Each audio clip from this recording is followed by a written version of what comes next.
live. Okay, hello everybody. I hope we don't have the same problem we had yesterday when we thought we were online, and for the first 15 minutes, it seems we weren't. I hope we don't have. I seen on YouTube that that seems to be working. So let's hope. Anyway, hello to Dialogue of the Comic Dialogues, whatever you want to call it in the language you want to call it. Here with me is my dear friend, foodie companion, iconoclast, genius, controversial, blah blah blah blah. Hope of fun. Hope of fun. That's good. Whatever you're gonna call him. Divertimento. Yeah, Mr. Howard Chaykin. Before we started, we were discussing. We were agreeing that this is not the apocalypse we were hoping for. This is not fun. So, which is the apocalypse you were hoping for, Howard?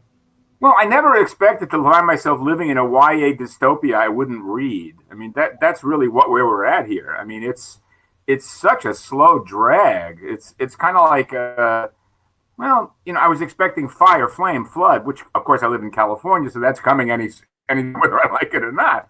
But this is just so utterly and completely fucked up. Bear in mind, all that said, like most of my colleagues, I'm not crazy because this is the life I've been living for 50 years. I've worked at home for 50 years, and it's like I'm used to it. It's the people who are used to having lives outside in the real world that are having trouble here. Yeah, it's the same to me. I'm so used to be working at home like forever, except for commissions and that it's not a big change for me. My dog suffers a lot more than I do, and of course, Paloma and she's a 6-year-old, so it's more difficult for them. But kids are so adaptable that in a way, it's just keeping them busy. So if we keep her busy, and I was making a joke with CB yesterday, like we have a Nintendo Wii, and it's like 16 years old, and it still works, and that saved our life because it's not a regular console where you are just in the sofa. You have to run, you have to jump, you have to stay, doing the sports, whatever. So that gets her tired. And that saves us. But yeah, this is a bonus. LVR is in the garden every day. She's pulling shit out. She's working it. Just before all this stuff hit the fan, we'd had a massive construction project in the house. This is really boring to anybody but you and me because this is like grown-ups, where we finished up the construction literally the day the lockdown was imposed. So we lucked out on that regard. But both of us, we're old people. We're terrified of the potential getting sick from something else entirely, that sort of thing. But otherwise, I'm just working. Both of us are doing it. Yeah, absolutely. And I'm not crazed. I'm in touch with everybody. I talk to people literally. The first half of my day is telephone work. Just blah, blah, blah, blah, blah, blah. You're not dead. You're not sick. Who's he? How's he doing? And that's the way it should be. I'm grateful to Alex Segura, who on a daily basis reminds me what day it is because I have no idea. Yeah, I see his post every day. It's Monday or Tuesday, whatever. How is everybody? Shout out to Alex. Once this time, I'm just gonna ask. I'm dead. Leave me alone. I love Alex. Of course, I won't. I wrote down our date here, our mandate here on the calendar because I knew full well I would remember not what day it was. The end, we have the kid. The kid always, every morning she goes to the refrigerator, have a magnet with a calendar. She goes there and marks the day on the calendar. Comes and say, "Daddy, Mommy, today is April 23rd or something," and she's so happy. So it works. Like the Shawshank Redemption, it's a present calendar in the other way direction, Yeah. So that how are you seeing? You've been in this industry like forever and ever. Before any of the kids even understood. I was talking to CB yesterday about when I started. I didn't have, of course, there was no internet, etc. At least I didn't have it because we were a full family. So to send stuff to Marvel, DC, and the others, I had to go to a news store, to a kiosk with pages to send faxes or receive faxes for Marvel and DC, and I had to be, become friends with the guy in the newsstand store.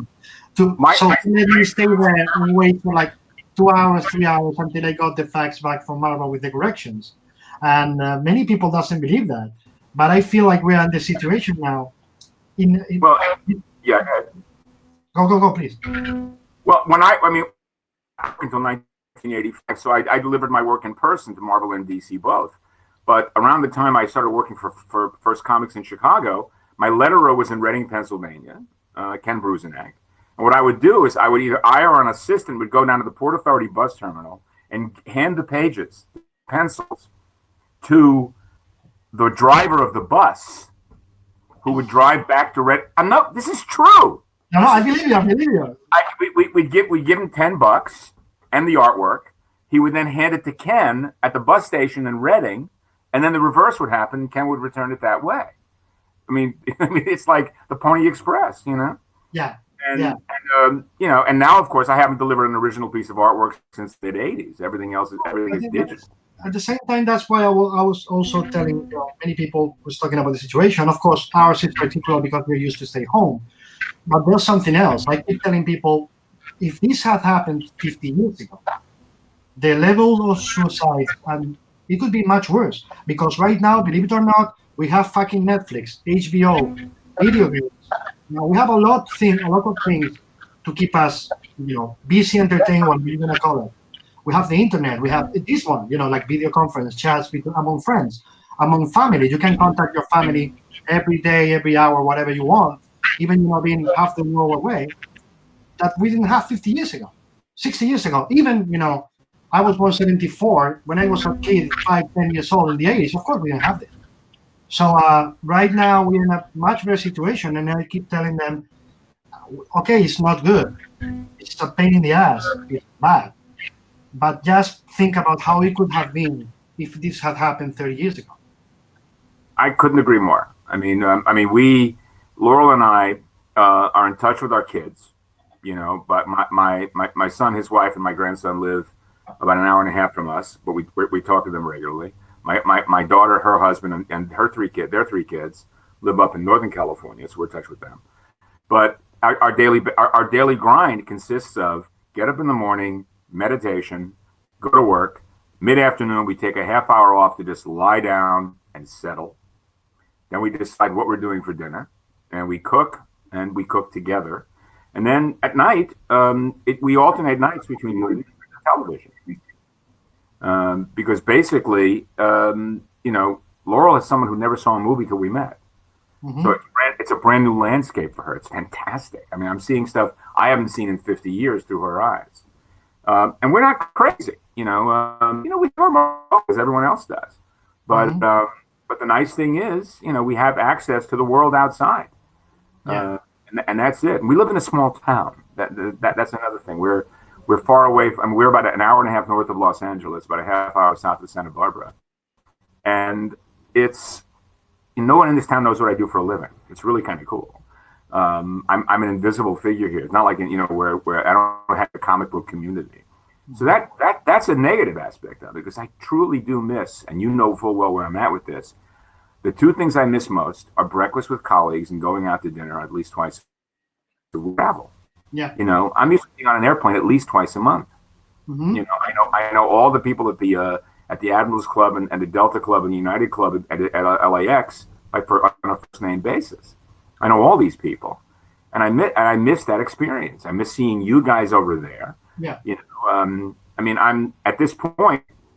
Everyone been scheduled here has been screwed up until moved into. That's cockeyed optimistic for me. I mean, I would think we are locked down much longer and later than people are willing to admit or acknowledge. Mm-hmm. And I'm just, I regret this enormously, because I truly love you engaging with the enthusiasts on a face-to-face basis at shows. Mm-hmm. It enhances my use of Spanish, of French, of German, because I force myself to think and speak in the language in which I'm living and in the country in which I'm visiting. You know this. Mm-hmm. I miss it terribly. I truly do. Yeah. I miss, believe it or not, I miss going to the theater to watch a movie, because that cleans this is one of the only things that cleans my head. Just going once, or many times Paloma and I don't go together, we go together to movies that we like, but if we don't like the same movies, we don't have any problem, to top us. Like, you know what? That one, you go that one, I go that one. Then it's very better because we tell each other the movie. And maybe I don't like it now. But that thing I missed a lot because it's my 2 hours, 3 hours, a week to clean my head. And of course, I missed. I have like 3 conventions. It's the communal experience of movies as well. Absolutely. Yeah, yeah, yeah. And I missed. Oh, by the way, guys, if you see that Howard's connection is cut, it'll come back. It fades sometimes. Right now, I see his connection is in red, but it's coming back. It's just a thing. I can hear you fine. It's just a thing of seconds. So please bear with us. It'll happen. I'm not going to pick my nose. Sometimes, but now it's in yellow, so the connection is coming back. Okay, now you're green. That's No, I'm green. And you didn't see me pick my nose. That's fantastic. Okay, great. Yeah. So, it's what you're talking about is the communal experience, and I really miss that as well. Yeah, you're going to, seeing you guys. I have 3 conventions. The conventions, I do them not because of the money or anything else. I do them because of seeing you guys, going for dinner, for lunch together, staying together, have fun, tell weirdest, grossest, funniest anecdotes that we will never tell in public. Just have fun, getting together. I have to have an attorney at the table whenever we eat, so that we can have someone to give us freedom of choice and say whatever we choose, and we have a lawyer who will protect us from problems later. Yeah, last year was so much fun, with being on the same table with you, Dave, Lisa, and the others. Just like what we say here stays here. Let's have fun. Let's forget about everything else because this is friends having fun, and this is that experience I miss a lot. The convention experience for me is always a day spent collegial in communication with the enthusiasts, and the evening with colleagues. Yeah. Dinner with friends. We live isolated a long way, so the opportunity to reconnect in fashion is absolute. It really is, and I miss that terribly. I'm in touch with a lot of people internationally.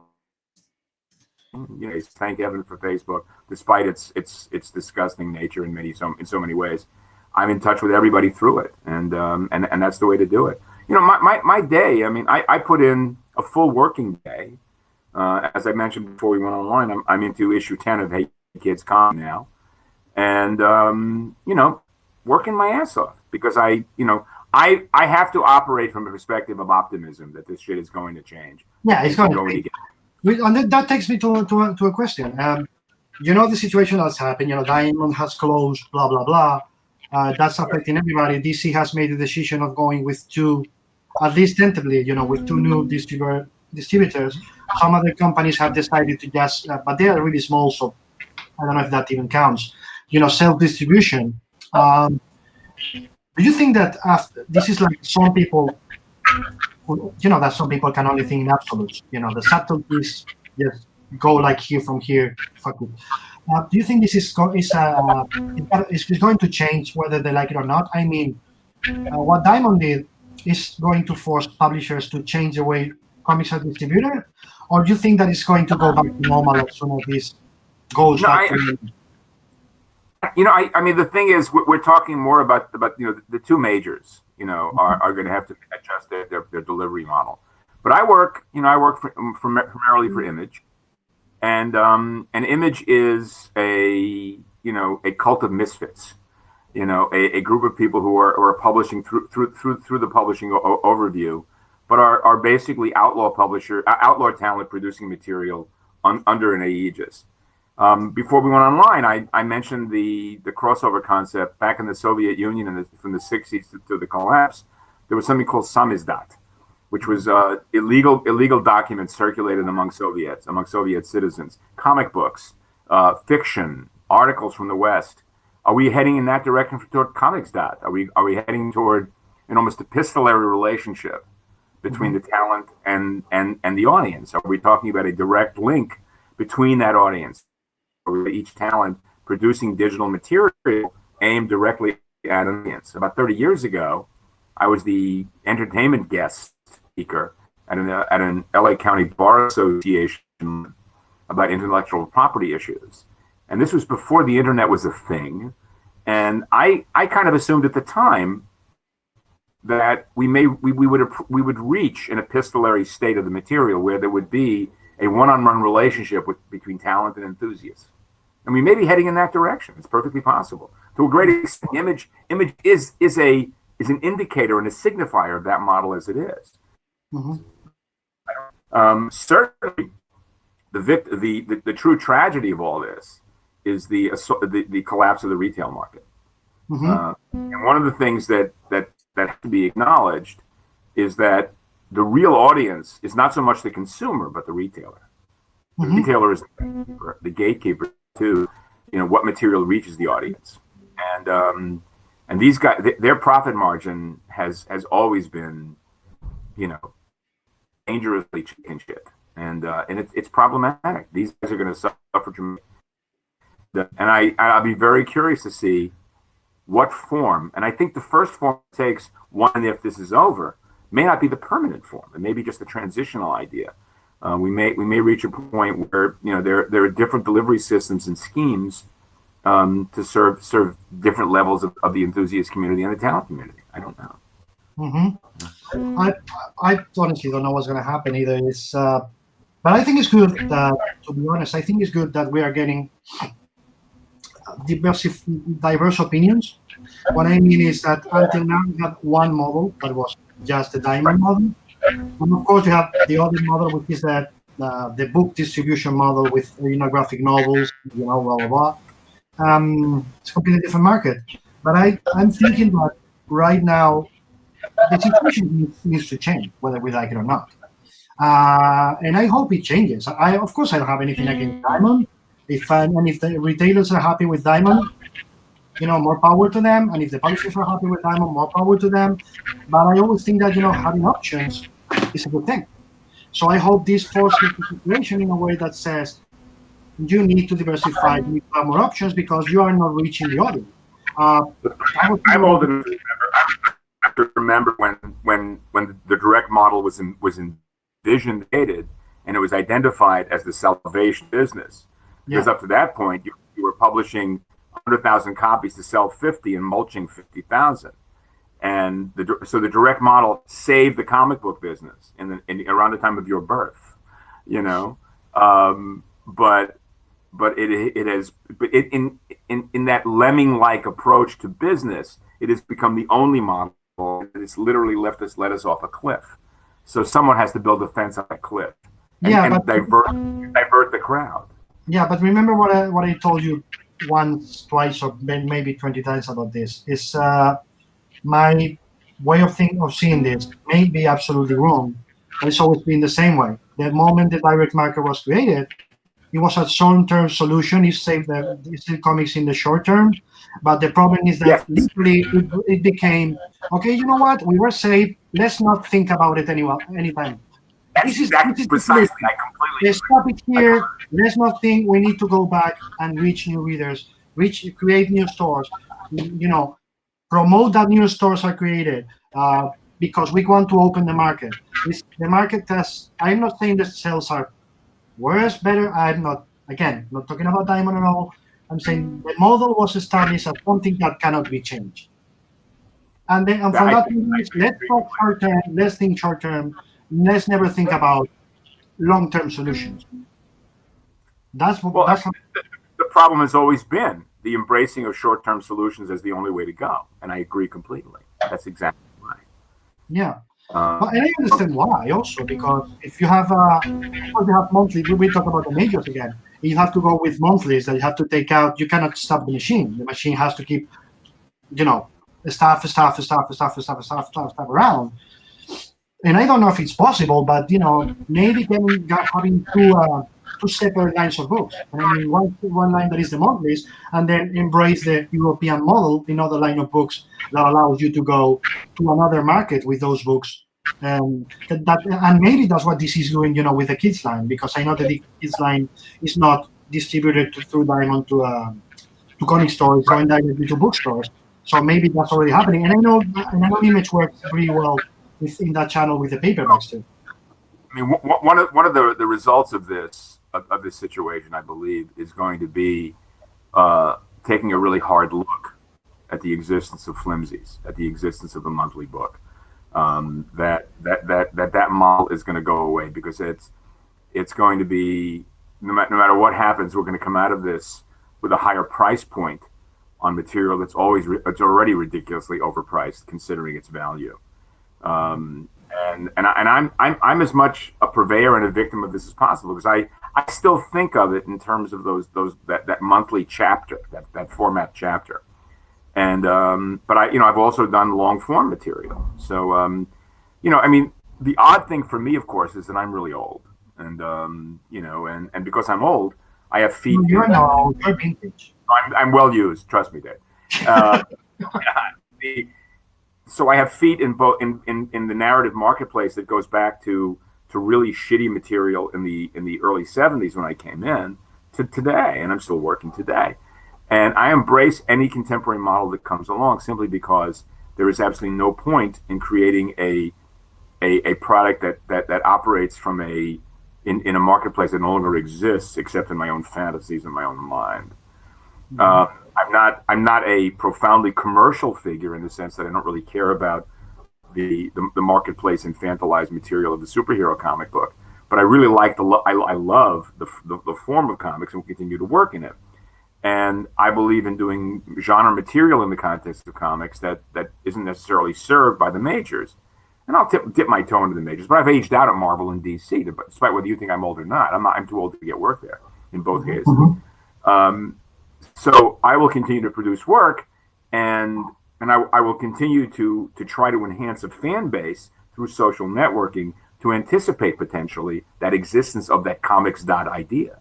That idea that I will have a fan base, a small fan base that I know personally, whose tastes I can address, and who conceivably can serve as ambassadors to with that taste to others who may be looking for similar material.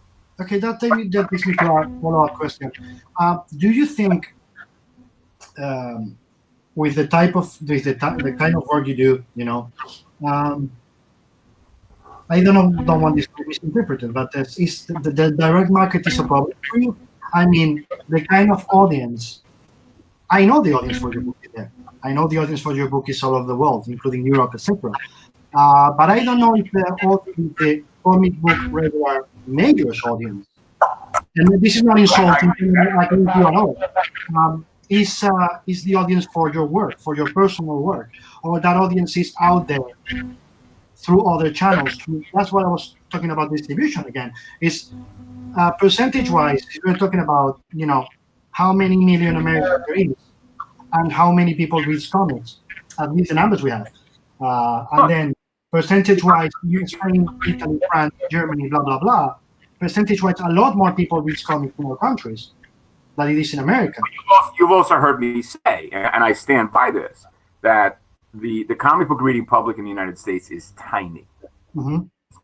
It's it can fill a couple of stadiums at most, and yet the great genius of comics today is Kevin Feige, because Kevin Feige has been able to monetize to the billions material based on original material, which 99.99% of the people spending those billions have no idea exists, and if they do know, they don't care, because there's no trickle down. I mean, when you go to a convention, it's not so true yet in Europe, but it's true in the States.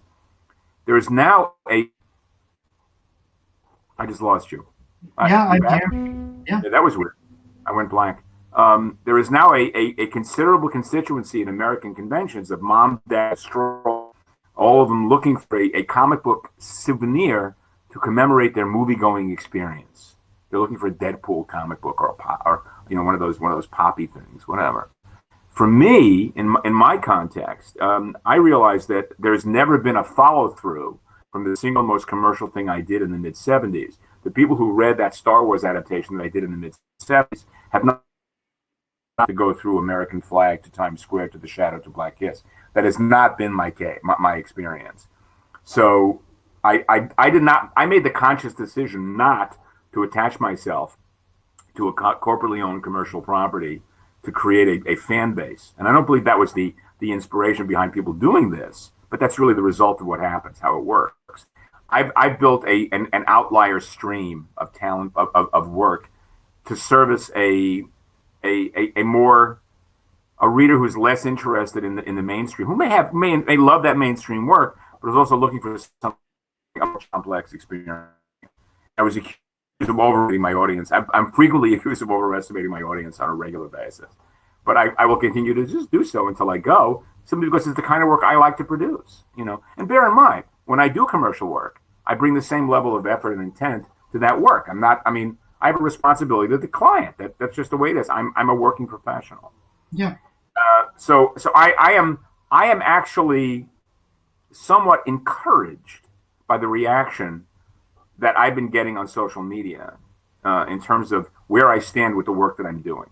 So maybe, right now, I'm in the, just before all this shit hit the fan, I was in the process, and it's still an ongoing process, of creating a body of my creator-owned work to be published in Spain.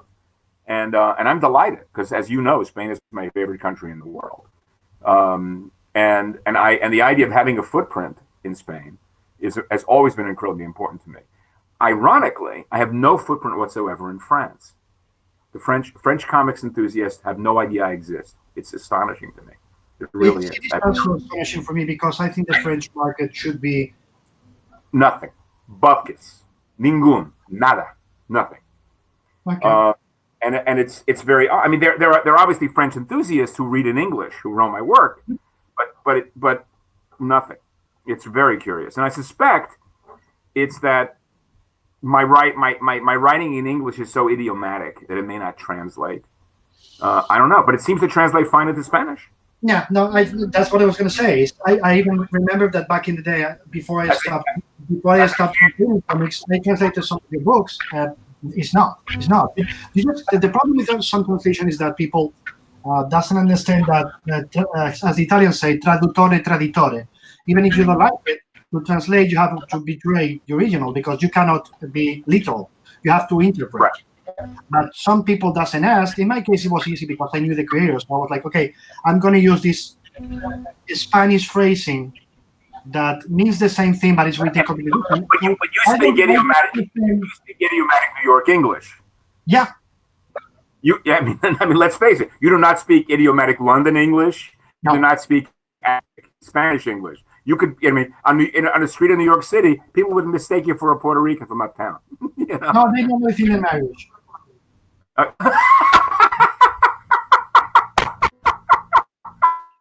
And I got working. I always think of you as the sons of parents. You were in a Wisher show with me.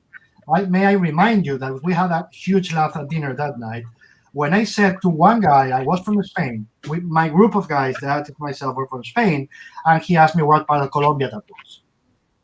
I remember. Look, I told you.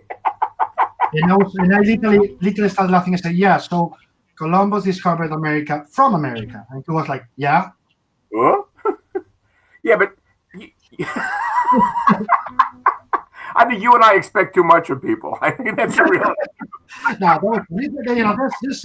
there's dumb people anyway. Here more than ever. Anyway, so let's turn back the clock.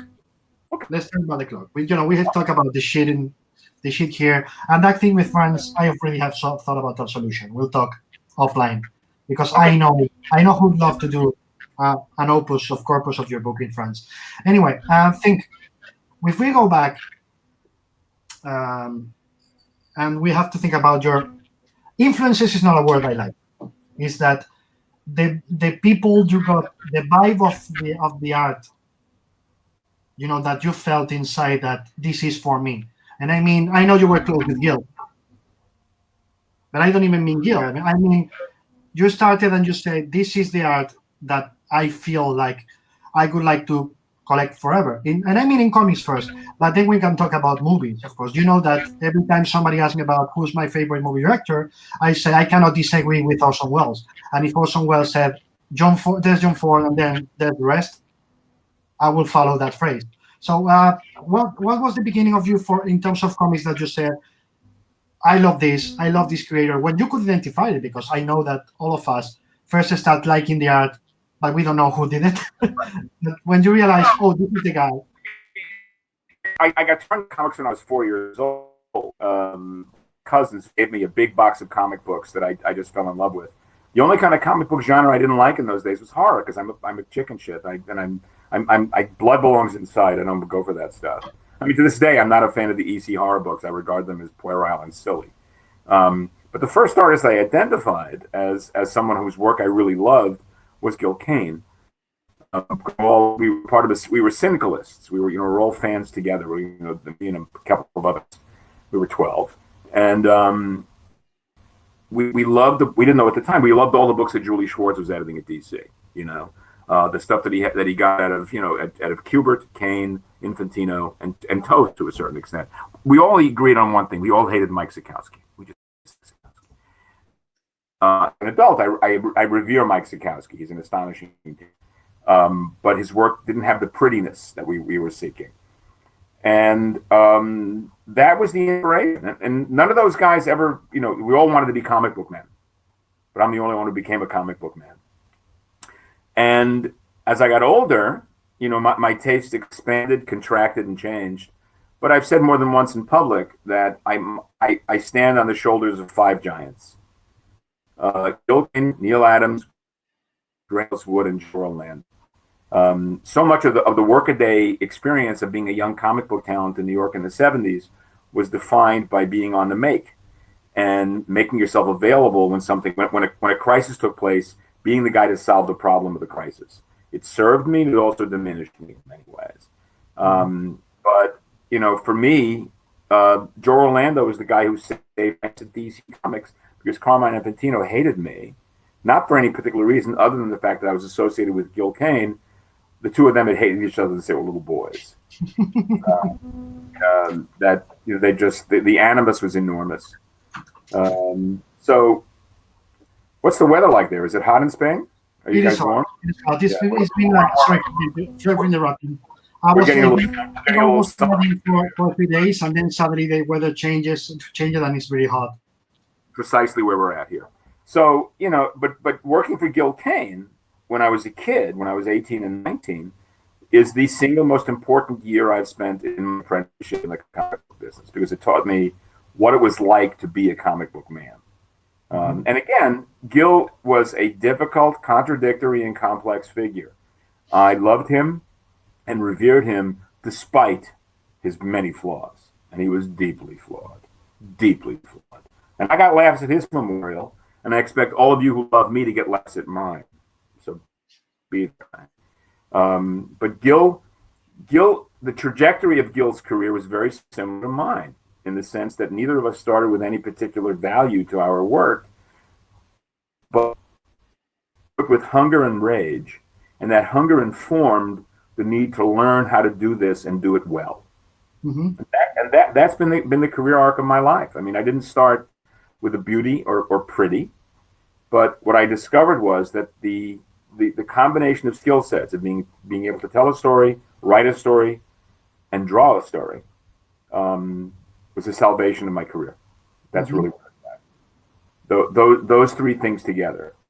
And it's one of the reasons why I'm never going to attend the San Diego Comic Book Convention again, whether it happens or not, is that the convention consistently misidentifies value and doesn't understand what it's supposed to be celebrating in a very odd and yet specific way.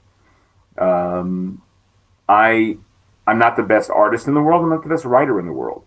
But it's the synergy and synchronicity of those 2 skill sets together that create the value for me. That's where I'm at. So, there you go. And do you think that you're talking about the synchronicity between writing and drawing in the world? But that takes me. I have some of my more beloved books are books that you've written, but you haven't drawn. For example, I have a cherished. Also, I'm very close to Jose Luis Garcia Lopez, so that helps. But Twilight is one of my favorite books ever, which you only wrote, or I don't wrote with no. So, do you think you're gonna just write for somebody else again, or that train has passed, and now you want to focus on doing both things for your own books? Like all of your work from now on is going to be writing and drawing. I'm writing and drawing. That it's up on you because you froze up on me. You froze up on me. You're back. Okay, you froze briefly on me. All right. I'm writing and drawing everything right, except for the fact that I'm I'm going to be collaborating with with a writer with whom I love working again sooner rather than later. We've been talking for the past month. All started before the current calamity began, and so it's been put on hold. But it's happening. I'm going to be doing something with a writer I love, but I don't see myself writing for anybody else to draw at this point. It doesn't be in the cards. No, you know, I mean, who knows how long I'm going to be around? You know. I mean, right now I've got after the issue of Hey Kids I'm working on right now, I've got one more, and then there's this project. Also, there's a very distinct. I'm going to be doing a sequel to Marked Man, which is a crime book I did for Dark Horse a couple of years. And I've got a historical piece I want to do that has been burbling around in my head about 6 years. That would be a commercial disaster because nobody can give a shit about this. Love the content. It's something I'd love to do. And let's see if I'm around. But I'm always, you know, when I was in my 40s and 50s, I had my years. I was 2 years ahead in terms of scheduling. Now I schedule a couple of months ahead. Who knows? I would love to see you writing for somebody else again. Just for you know, to see how you exercise different muscles at the same time. Because I love you. I love you when you only write, and I love you when you do both. So I've been missing for a while, seeing you, you know, write for somebody else and see that synergy you get with your artist, because I've always loved the synergy you get from your artist. I write full script myself as anybody else, and my scripts are extremely committed to the idea of space as a representation of time. My scripts are all about, you know, across the page in width, 1/4 of the page in height, because I believe that the size of a panel is in direct relationship to what goes in it. You know, so I do the same thing because I haven't delivered pencils, you know, in 30 years. You hire me for a job. If you don't know what you're going to get, you shouldn't be hiring me. I'm pretty much a brand in that regard. So, you know, I will script in all contexts simply so that they will know what I'm talking about. And, you know, I like writing for others, but it's often, you know, kind of scary and weird. The last thing I wrote for someone else was with Matthew Reynolds for the Ready thing for the HB at DC. And I had a delightful time doing that. My wife didn't understand. My wife has never read a comic book in her life, so she has absolutely no idea what I do for a living. And she didn't understand why I didn't want to draw it. And I explained that that set is not anything close to what I can do. And Matthew really hit it out of the ballpark. It's fantastic work. If you're not familiar with Matthew Reynolds' work, you must familiarize yourself with it. He's extraordinary. I will check it out. He's working on a new book with Larry Hama. That's an absolute ass. You know, you just mentioned Magic Words. You know, I love Larry's work as a writer, like forever. Even books that nobody else like, but Joe Quesada, myself, I think, because Joe mentioned it in a tweet last week. You know, Ninthman, the ultimate ninja. That book, I think, only 4 people read it, and anyway, it was published in Spain, which is like weird. And you know, of course, he's the actor, his Wolverine mysteries. When I saw his issue about the Spanish Civil War, like, how does he know that? You know, that was really, you know, that shows his level. It's not like most of us. Larry and I have read a book. Oh, I got people asking questions, believe it or not.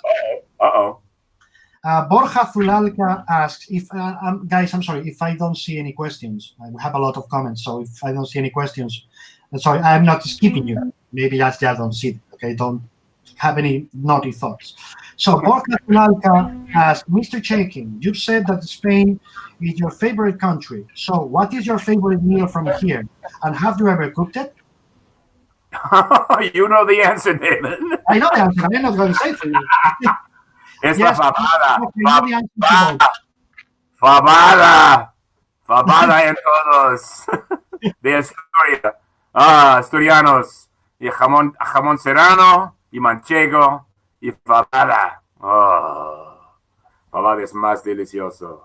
Yeah, and we've had you know, conversations about recipes, because my wife is very good at preparing fabada, and about sending him you know, the materials to do it, and sending. We did it. We made it. It was Yeah, fantastic. I know it. Yes, that's just part of the why people call me. Icachopo. That I send people recipes and directions to get the materials to cook Spanish food in the U.S., UK, and any other country. Yes, I am that way. There's a website called La Tienda, which Yes. provides Americans with Spanish product. It's fantastic. Who gave you that? Who gave you that address? Okay, so another question from Amok Ediciones. He says, "Hola from Madrid. I want to ask Mr. Chaykin what are the books, not comics or graphic novels, that are in his bookshelves. Thank you, Enrique." In terms of novels or graphic novels?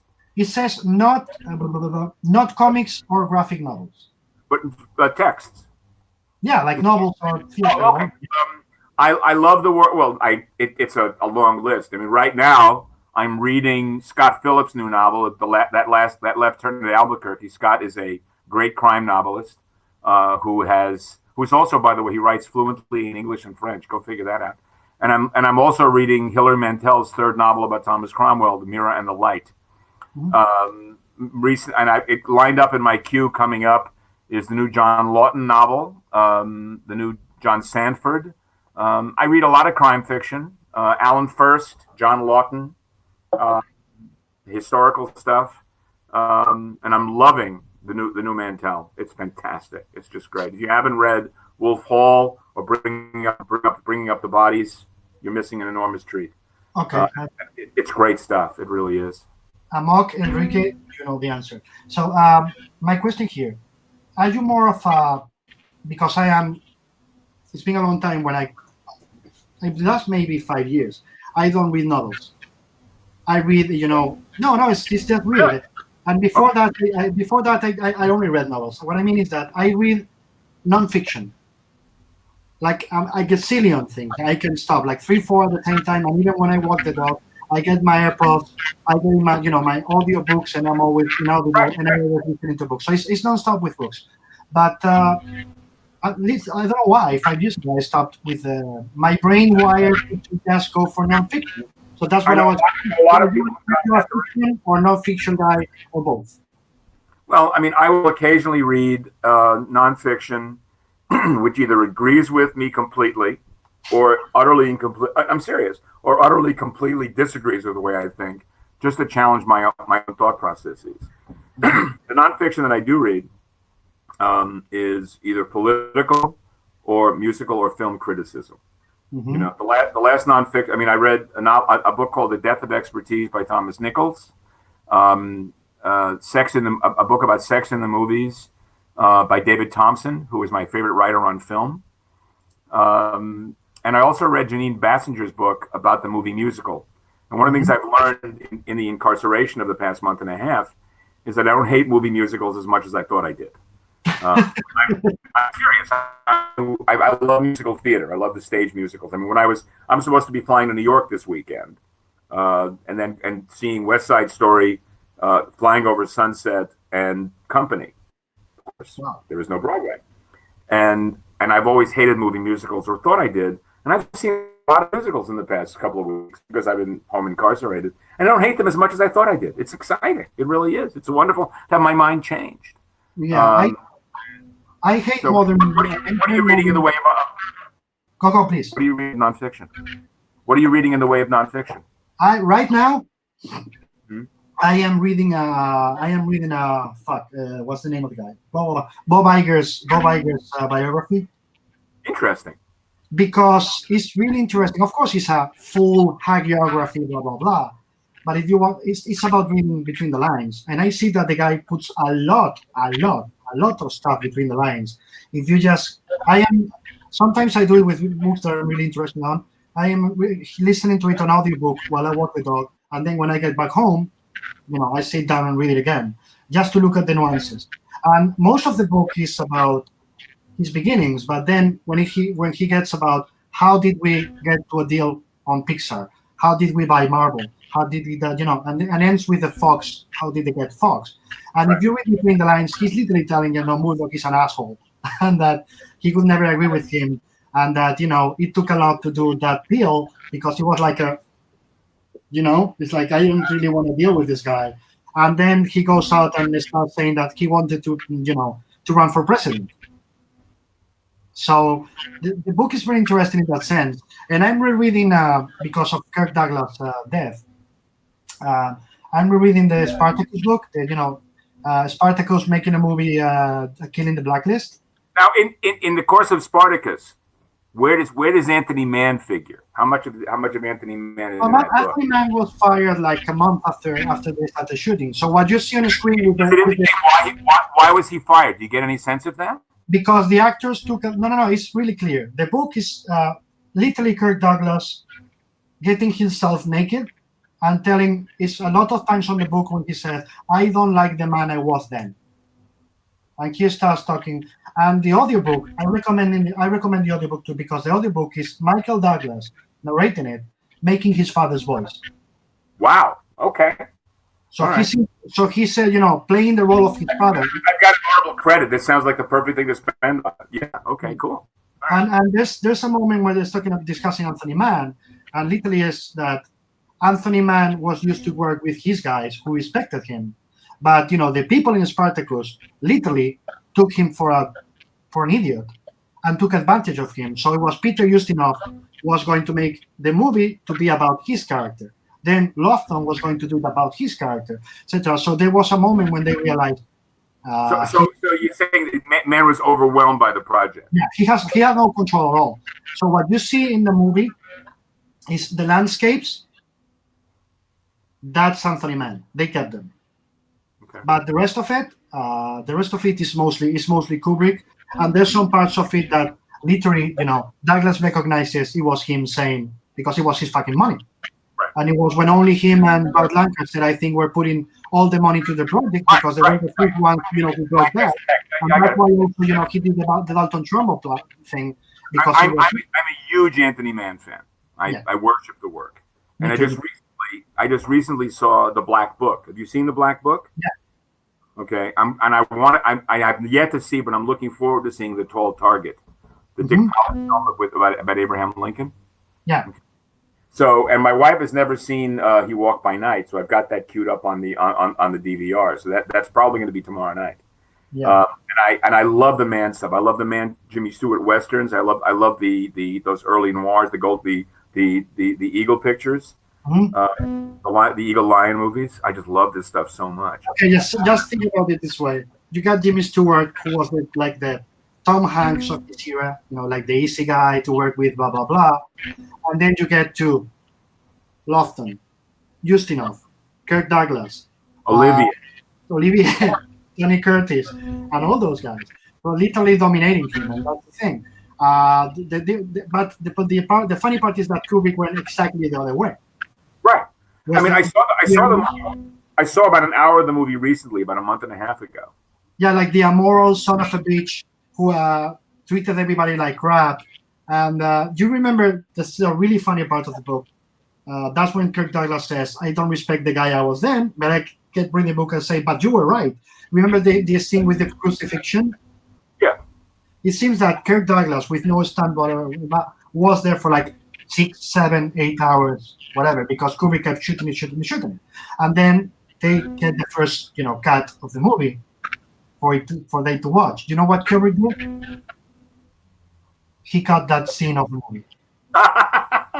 So Kirk Douglas recognizes that he literally, and he was a really, strong man. He literally ripped the chair off in the theater and threw it to Kubrick's face. So Kubrick says, "If you don't put that back, I'm fucking gonna kill you." Fuck.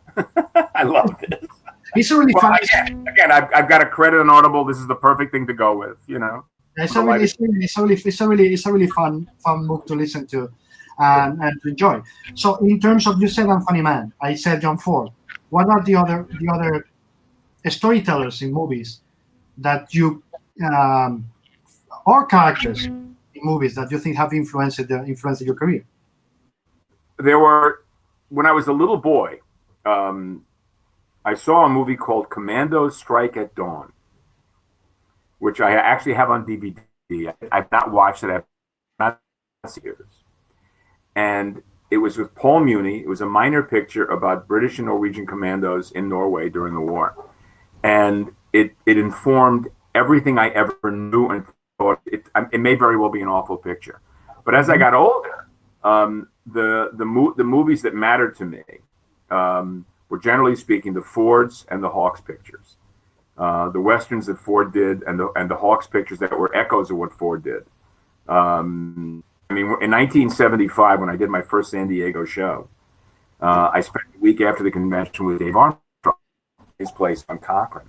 Dave was working for John Cassavetes at the time, so I spent the days hanging around with him, interacting with Ben Gazzara and Peter Falk and Jenna Rollins and John Cassavetes and the insane Timothy Carey. But at night, the last night before I flew home, Dave said, "What do you want to see?" And I said, "What do you mean?" It's before, VCRs were just basically not an idea yet. He says, "I can get movies." So we spent the last night in his living room on a sheet watching Red River and Only Angels Have Wings. And those films deeply informed the way I think about narrative. And of course, Maverick. James Garner is a guy who should have been a movie star but wasn't. And Clive James, who died recently, wrote a wonderful exegesis about James Garner's autobiography. Thank you, my love. That hola, hola. She just came over to bring me water. It works for me. The finding a copy of Clive James's review of James Garner's autobiography, which is really an exegesis about why Garner did not become a movie star, what Steve McQueen and Clint Eastwood did, is an absolutely brilliant overview of film in the 60s. And why did you think that happened? You can find it online. Go online. Google. No, I mean, why do you think that James Garner didn't become a big star? Because he was born out of time. He was an actor. Had he been contemporary with Fonda or Stewart or Holden, when the kind of chops, when what he brought to the table was valid and relevant, Mm-hmm. he would have been a major player. But by the time he was available for film, his sort of delivery and process made no sense to an audience that preferred the nonverbal. If you look at Garner is in, for my money, one of the best movies of the 1960s called The Americanization of Emily. An Arthur Hiller picture, directed with Julie Andrews and Melvin Douglas, Whit Bissell, William Wyndham, and James Coburn, and it is an absolutely brilliant film about bravery, courage, and cowardice. Astonishing, amazing picture. I know the movie. I haven't watched it. What do you think? I don't know if you're a Kubrick guy. I'm not as huge. Although I do have The Killing ready to say. What? I love The Killing. Pictures. I love The Killing. I love Paths of Glory. I was watching The Asphalt Jungle about 6 weeks ago, and I halfway through it, I texted that I'm in terror that someone's going to remake this movie, and someone popped up immediately and said Kubrick already did in 1957. and he's right. He's right to a certain extent.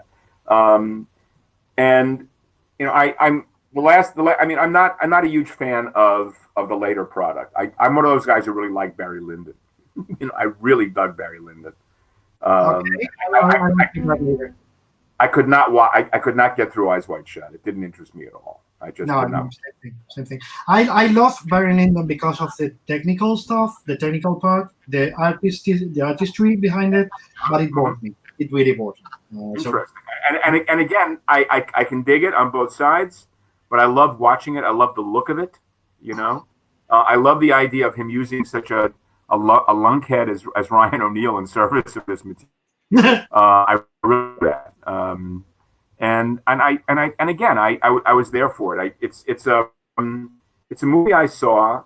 I forget exactly. I did see, and my then wife and I agreed on the picture, but we both felt precisely. We could identify precisely how you felt about the picture.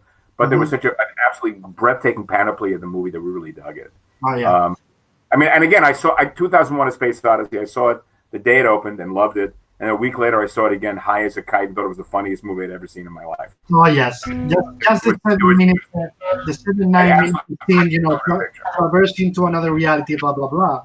Being high, watching that's gotta be like the funniest thing ever. The best.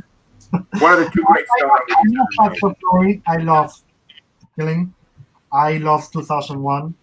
I don't consider Spartacus his movie, although in many ways it is. I know what you mean. I have a hard time seeing movies through the scrim of it being a Kubrick picture. Yeah. Mm-hmm. And then Full Metal Jacket, I think, is like two movies, and I like one and I hate the other. I found it. The training, I like it. Right. The other part, the problem it was, I remember, it was released the same year as Platoon, or some of May Close, and I was like, okay, this is the good one. That they show the real scale of the war. This one much better than Kubrick did in the other one. And I agree completely. I think that he could be the best when he was, movie like Paths of Glory. I don't think you can even get close to how good that is. But also he could get so cold. Well, he was didactic in so many ways. I mean, he literally used it to portray agenda as opposed to deliver and what I regarded as an entertainment. Mm-hmm. And there's room for that, but it works and worked and didn't in others, I'm very curious to see The Killing again for the first time in many years. Okay. I may end up watching that and He Walked by Night the same evening, doing a double feature. So one of the, we have Turner Classic Movies has been turning open and stuff, and they've got big prints. So we're DVRing the shit out of that, and it's just great, Yeah. And what about John Ford? Which is your favorite among his work? The Ford. We just watched My Darling Clementine. I have three, but I can never say which one is my favorite because I have three. But you go first. I love the Cavalry trilogy. I love The Searchers. I love My Darling Clementine. I hate The Quiet Man so much. I fucking hate The Quiet Man. Is such bullshit. Wait, this is even funnier. No, The Quiet Man is Irish hijinks at its worst. It's the best. But my feelings about John Wayne are well known, but I also don't believe in cancel culture. So I don't like movies. I love the Cavalry pictures. I love My Darling Clementine. And the Netflix documentary of the film version of the book about him, Wellman, Weiler, Stevens, and Capra and Houston, and their World War II service is a must see for anybody who cares about this stuff. Yeah, you remember the name of the documentary? What's that? It's a documentary on Netflix, right? Yes. Do you remember the name of it? It's called Five Came Back. Five Came Back. I don't know if that's. Oh, you mean the one about World War II? Yes. Okay, because I wasn't sure you meant that one. We have it on guys. We have it on Spanish Netflix. You can watch it in Spanish. Está en Netflix España, chicos. Lo podéis ver. Wonderful. Particularly the Ford stuff is great, but the George Stevens stuff is even better because Stevens was the first unit that was part of the liberation of the camps, and it completely destroyed him emotionally and spiritually as a filmmaker. Mm-hmm. It changed radically after the experience. So okay. It's really worth seeing. In my case, is of course The Searchers, Seawater, Yellow Ribbon. Mm-hmm. I'm sorry. How Green My Valley Was. How Green Was My Valley. I don't remember what I for example, choosing between that and The Grapes of Wrath, I go with The Grapes of Wrath. Okay. I could do the same. So out with that. I'm so fond of Fonda, that The Grapes of Wrath, the films of John Quaylen, who plays Muley, everything, John Carradine, Jane Darwell, just it kills me. It remains an astonishing film. But Ford, he just, I love the work. Somewhere in my closet upstairs, I have these of the silent film, and I have to get to them sooner or later. It's just I got to get there. So. It's almost 6:01. Just so you guys know, the moment Howard has to go, he has to go. Some of us have to make a living or something like. Well, let's have one more question, and then I'm going to get back to work. Shall we? Yes. Then I'm not going to ask my question. It was about science fiction. I'm going to try to see what people are saying. Says one comment says Stalag 17 feels like a Howard Chaykin comic. Well, someone thought that Sefton in Stalag 17 is a Howard Chaykin hero, and it's right on the money. I'm a huge Billy Wilder fan. I love Stalag 17, Sunset Boulevard, Ace in the Hole, Some Like It Hot, and yes, Sefton is a character that I wish I'd drawn and written. And Stalag 17, I gotta say, contrarily to what most people think, I love Billy Wilder too. That's my favorite Billy Wilder. Personally. It may very well be mine as well. It uses an ensemble cast so phenomenally. Neville Brand, just Peter Gray, who played Hoffy. Yeah. Commander, who's still working.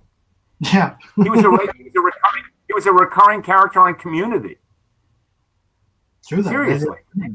He's 1 million years old. And Sig Ruman, concentration camp. I love them, and everything about the movie just makes me crazy. Just the White Christmas, just like the ones you used to know. Okay, so more comments. Let's go fast here. Pedro de Mercader says, respect for the quiet man, please. I'm sorry, Pedro. That's his opinion. If you don't like it, you can shove it. Anyway, let's go. I did not say anything about shoving it. That's Dave. Yes, it was me. Hello. Look, that's the reason I'm wearing it. Functioning self-defense. Anyways, let's go. Philippe Ebrel says, John Ford links Kurosawa to Leone to Eastwood films. Say again? Philippe Ebrel says, John Ford links Kurosawa to Sergio Leone to Eastwood films. I guess he means there's a connection between them. Yeah, I think that's valid. I do. Well, listen, I'm going to get off. It's time for me to go. Yep. It has been an absolute pleasure. I'm so grateful to have had an opportunity to talk to you. I miss you so. E and P as well. P, ¿cómo está? And again, with luck, we'll see each other on campus in real life sooner rather than later. Yes. Yes. People, thank you so much, Howard. I'm going to disconnect. But Howard, please don't turn off because I want to say. I'm not going anywhere. Don't yell at me. I'm fragile. And saying the proper goodbye until we get off the live stream, and thank you properly. Everybody, please thank you, Mr. Howard Chaykin, for being here. And as I'm always doing, this is the second one. I'm going to announce our guest for tomorrow, who's going to be Mr. Carlos Pacheco. So, Carlos Pacheco, mi favorito en España. Shut up. Okay. I love us. I know. Okay, guys. Thank you very much. See you all tomorrow. Same time. Adios. Bye. 3, 2, 1.